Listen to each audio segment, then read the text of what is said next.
Now, I'm probably not going to use the drone very much for like talking head videos, and that's in part because the rotors make quite a lot of noise. I want to do some audio tests in particular. So what's happening here is the audio is being recorded in two ways. It's being recorded directly onto my phone from this microphone here, which is going into a wireless transmitter in my pocket to a receiver on the bottom of my phone.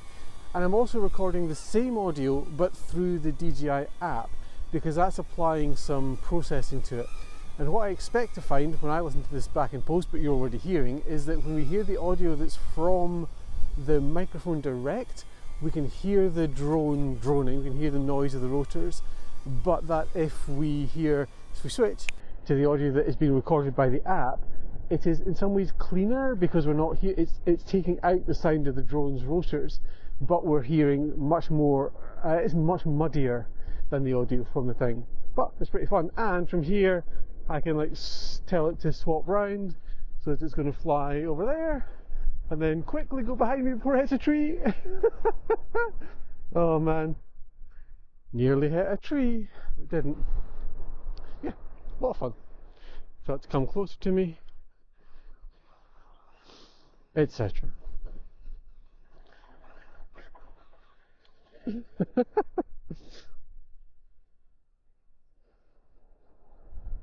You have to go the other way. Come round. Are you coming this way? No, there's a tree there. You can't go that way. Okay. I'll come round. Come on. Why aren't you in front of me?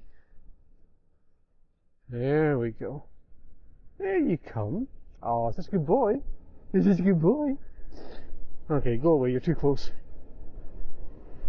Really fun. And I can also send them higher, so you can take some really nice tracking shots. But there are trees, so I'm going to just, like, his collision avoidance is pretty good, but not perfect. And that's probably as much as I should really push it. Alright, we're done.